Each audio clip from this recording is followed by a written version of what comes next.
Ladies and gentlemen, I take the pleasure of introducing to you today Director of Healthcare Cybernetics and founder of Health Tourism Policy and Strategy, Athens, Greece, Dr. Constantine. He is the Secretary General of the Global Healthcare Travel Council, a pediatric surgeon by training who has worked in London, Cape Town, Durban, and Athens.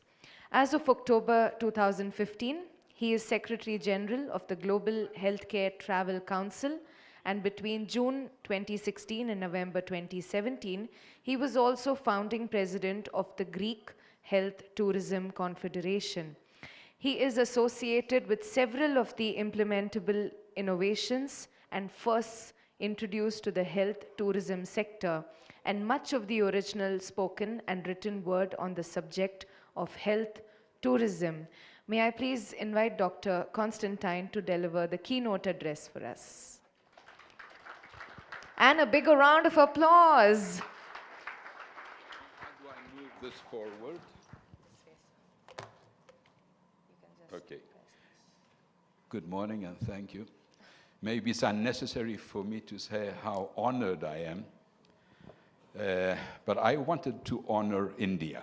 And the reason I wanted to honor India is bringing to this conference, to this Congress, 3 presentations that I have never presented before. So you will be the first ones to hear them.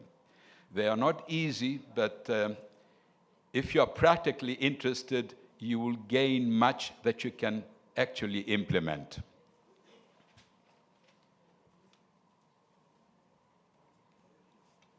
May I have the first slide, please?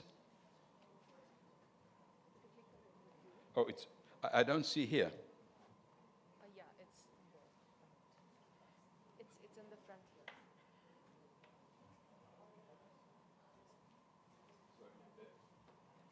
Yeah, it's I thought I was going to. All right. Can I speak on this? Hello, sorry. I never learn my presentations by heart, so I have to watch. And if I may stand in front of you,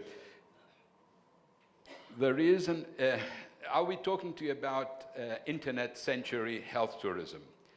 And one of the first times that the term internet century appeared in print seems to have been in the book in 2014 titled How Google Works. And I thought it was a very good thing to start talking about internet century, because internet century is both today and tomorrow. Allow me to start by giving you a list of the objectives of internet century health tourism. We need stakeholder integration to deal with fragmentation, and we know that fragmentation is one of the ailments of health tourism, because with fragmentation there is inefficiency and non-competitiveness. Then we want to expand the industry so that this can address a broader market, meaning more business for all. We also want to make health tourism a lifestyle choice. We don't want people just to think about health tourism when they are ill. Okay, so this is one more of the objectives. Basically, we want to make every traveler or tourist a potential health tourist.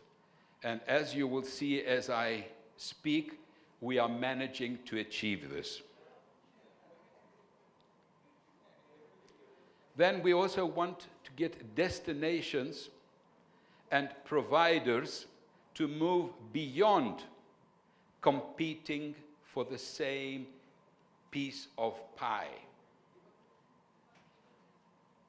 And we want to enable destinations and providers to create blue oceans, which makes competition irrelevant. I'll be speaking a little bit more about blue ocean strategy a little later on.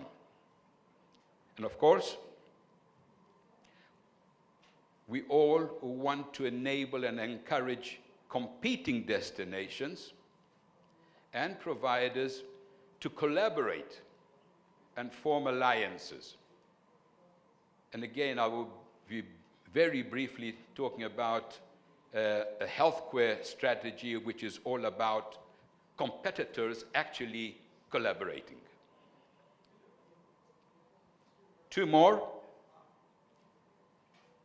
Make it possible for every tourism destination to also become a health tourism destination.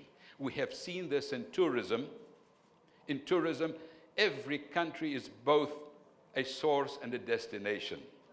We are seeing the same thing happening with health tourism.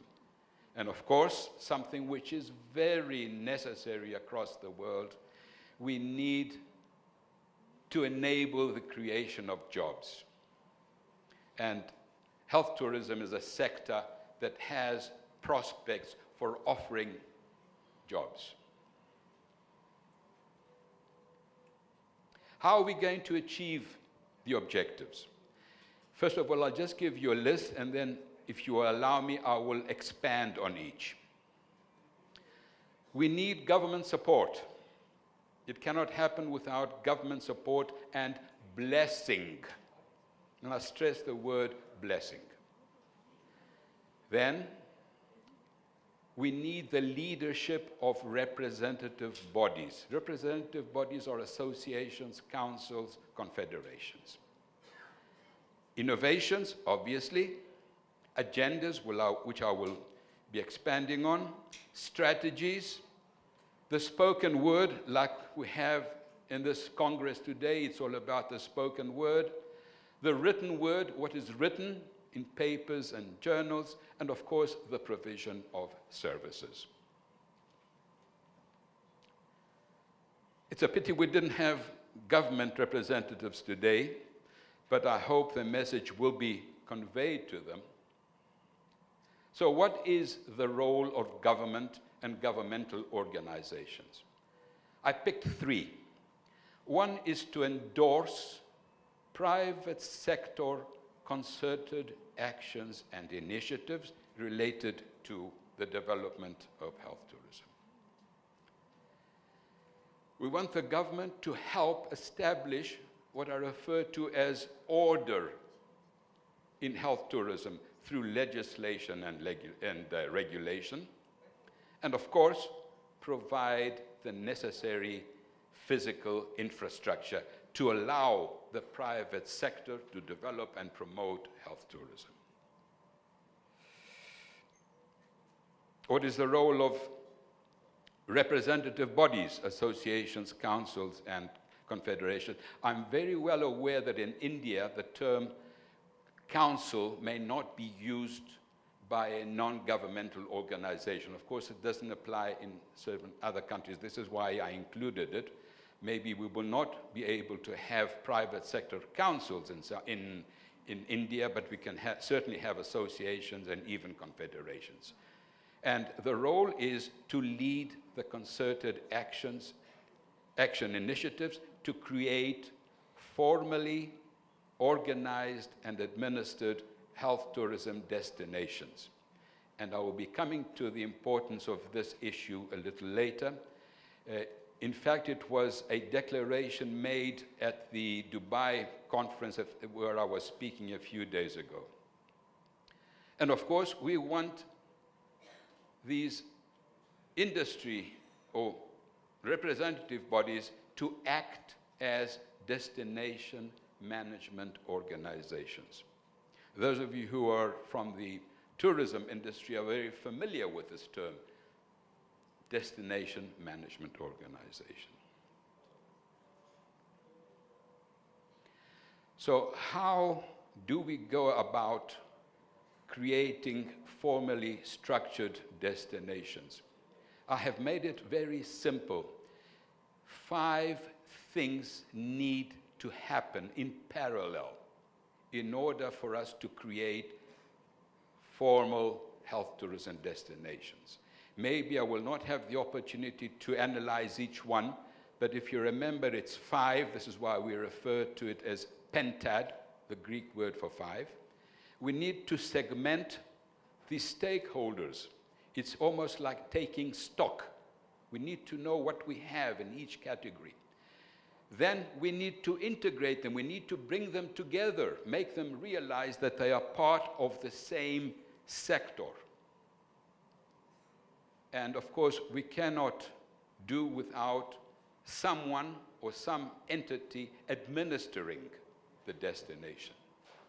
Development, and very importantly, promotion of the destination and the providers. Some innovations. Allow me just to go through them because we need to constantly innovate. Somebody said, forget best practices, because best practices will only allow you to compete on the same level. It doesn't give you lead, it doesn't put you in front. So we constantly need to innovate, and the same person says, forget best practices, think next practices, and the next practices are innovations. I did something wrong? Okay, I can skip this. It's just to remind some of you that we did start an Innovations Award in 2015. Some of the recipients, some of you may see in the picture. We have the lady with the scarf is presently the president of the Global Healthcare Travel Council. She's also the head of the Dubai Health Authority Health Tourism Council. And let us look at how we have configured, this is another innovation, how we configured health tourism. This may not be familiar to most of you, okay? And the reason we configured it this way is to expand the industry so that it can address a broader market. So we have medical tourism, which is obvious to all of you, dental tourism, which does not necessarily go together. It's not necessarily part of medical tourism. It can be offered together, but I would like you to think of it as a distinct segment. Spa tourism, which can include thermalism and thalassotherapy, wellness tourism, sports tourism, not for spectators. It's for tourists, for visitors who go somewhere, go abroad, and include sports as part of what they want in the way of health. Accessible tourism, and of course, something which I think India has already started providing is assisted residential tourism, which is all about retirement, housing, and care abroad. And we know several Europeans come to India to retire, but they need to also have the support of health-related services.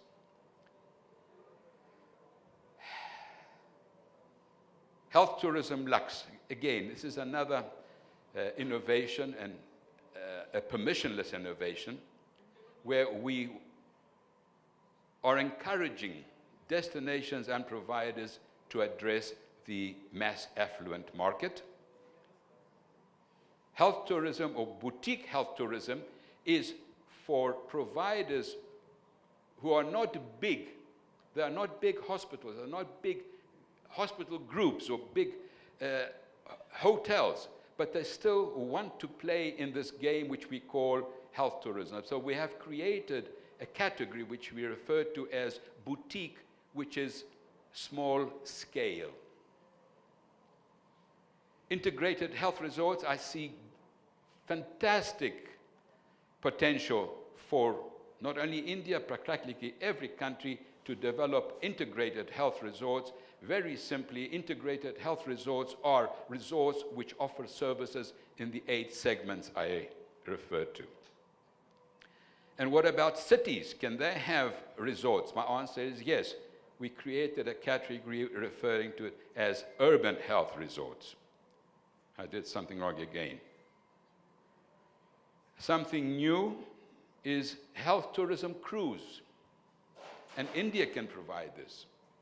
Cruise, health-related services in the 8 segments inside a cruise ship. I already mentioned assisted residential tourism. And if you can still bear with me, I will go into the agendas. I know it's not very easy, I warned you. It has taken me years to arrive at this, and I'm expecting you to absorb it all in a few minutes. I keep doing something wrong. Investment. This is very obvious.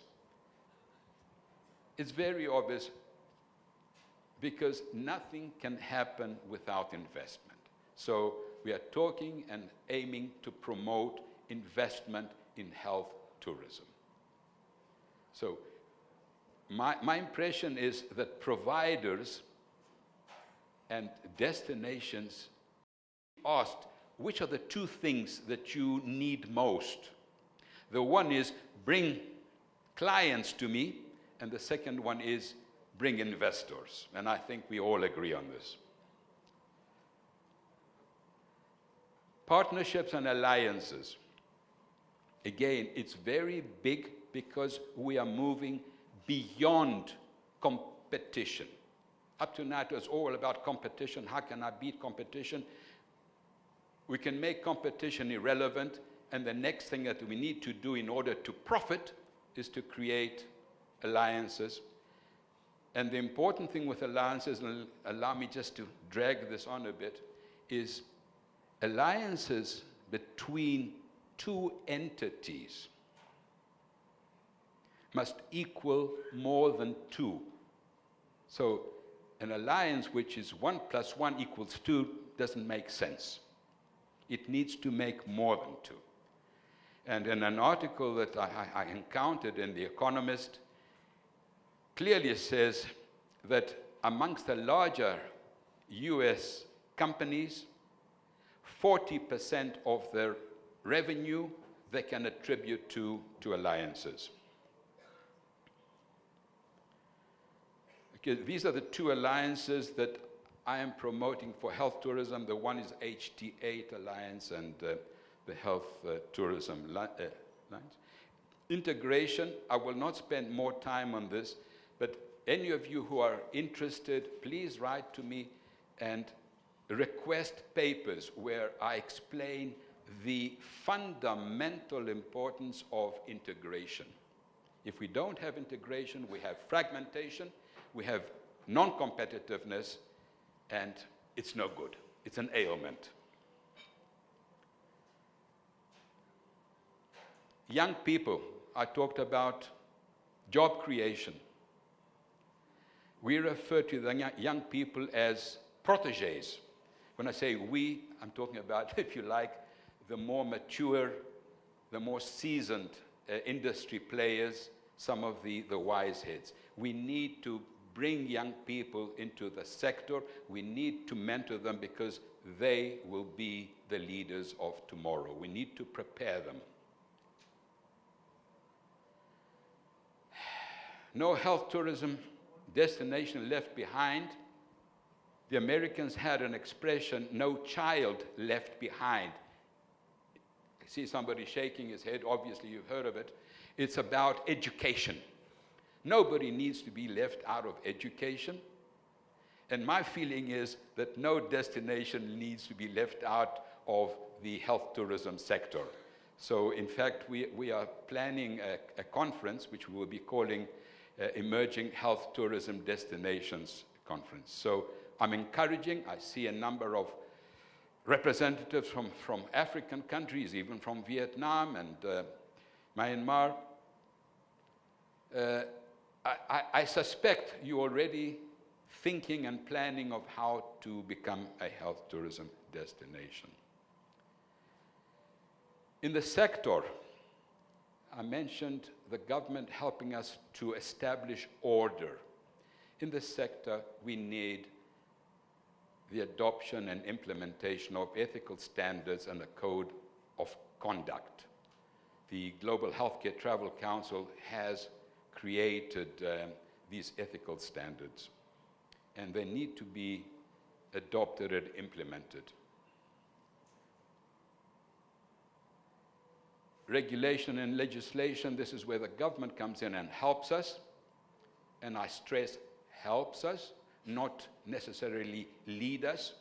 My belief is the role of government is not to play the role of an entrepreneur. Okay? The role of government is to help the private sector develop and promote the sector. Strategies, very quickly. Blue Ocean Strategy, please Google Blue Ocean Strategy, you'll get the complete picture. Basically, it's all about moving away from competition, making competition irrelevant, creating an uncontested market space. I will not spend more time on this. Google it and you will get the full picture. Healthcare strategy. Queer, by the way, is a slang word which means friend. Okay? It's all about moving beyond competition, moving beyond Blue Ocean Strategy, and forming alliances. Again, those of you who are practically interested, write to me, and all this is available in short papers. Conferences, we have a fantastic example here. Okay, it's an exemplar as far as I'm concerned. So one conference, big conference, and I'm sure it will have a big impact over the next few years. Three others that I am associated with, I mentioned the Emerging Health Tourism Conference, and maybe we can even get this conference to be staged and hosted in India, maybe your organization. The Vital Few is a very small conference. It's a very, very small conference of the leadership of health tourism, the wise heads, where we discuss policy and strategy. And integration conference, I started out by staging a few. I have stopped because integration is now included within the other conferences. Health Tourism Lux Summit, I haven't staged it yet. Maybe India once again to host it. And I will explain later, maybe tomorrow, how I see India playing a role in health tourism Lux. And in June, we had staged the Pan-African Health Tourism Congress in South Africa. Papers, okay, I'm not going to spend time on this. Services in the 8 segments, I'll be going very quickly. Master plans, because to develop and to create a health tourism destination, there is a need to adopt and implement a master plan. Education, we need formal education because the competition is so aggressive, it's international and has deep pockets that we can no longer rely on empirical knowledge. It has to be formal knowledge. This is where formal health tourism education comes in.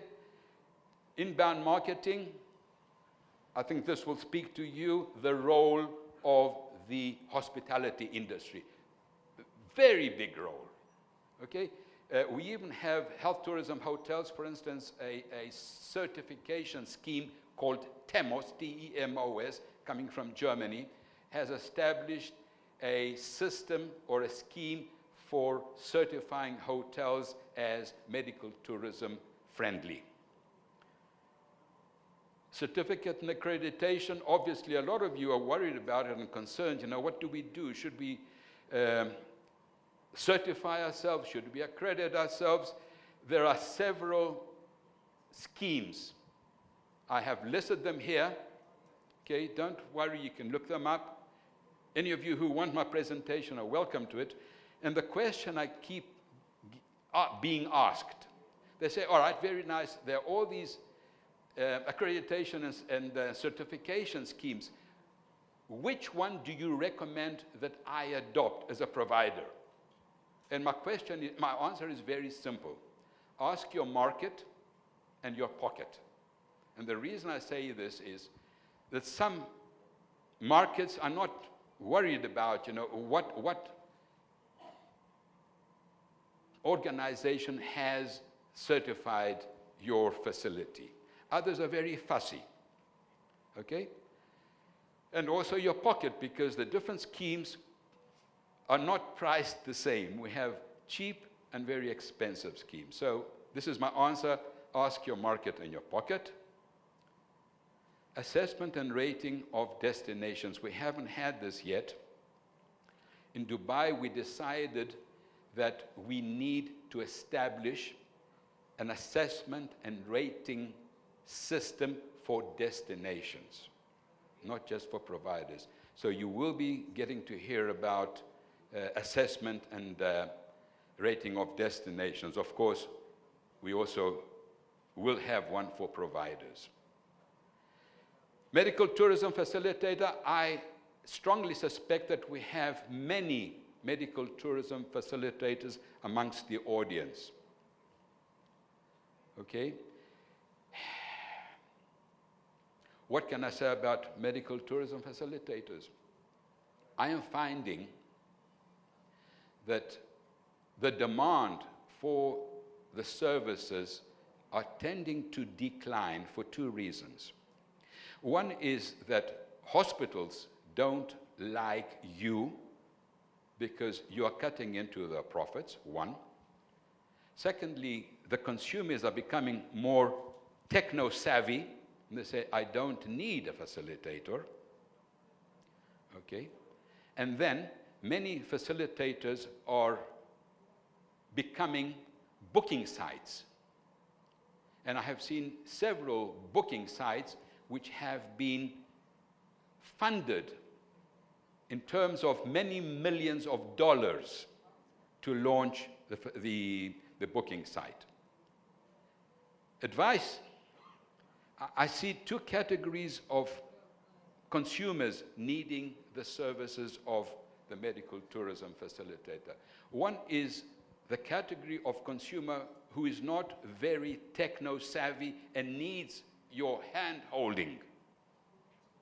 And of course, we have the mass affluent who can't be bothered and say, please, medical tourism facilitator, come and handle everything for me. We created a magazine we call Health Tourism Styled. It is to address the consumer market on behalf of the industry. So this is an upscale magazine. I call it the Vogue. I'm sure many of you are familiar with the magazine Vogue, the fashion magazine for the international health consumer. This is something that will help the industry players, and make health tourism known to the broader population. Almost finished. I mentioned conferences. One, if you like, online event that we are coming up with, we call it the Health Tourism Expo Online. It's an expo addressing the 8 segments. Almost finished.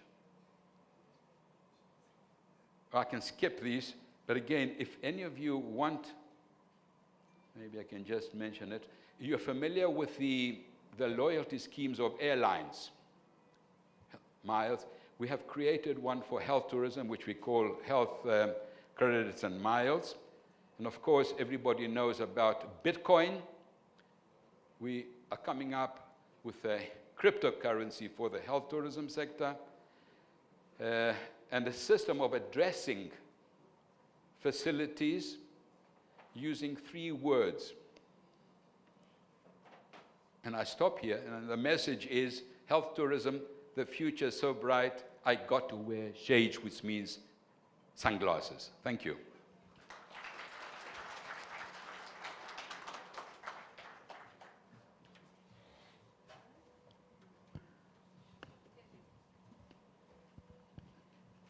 Thank you so much for that, Dr. Constantine. Can we give him a round of applause? Thank you.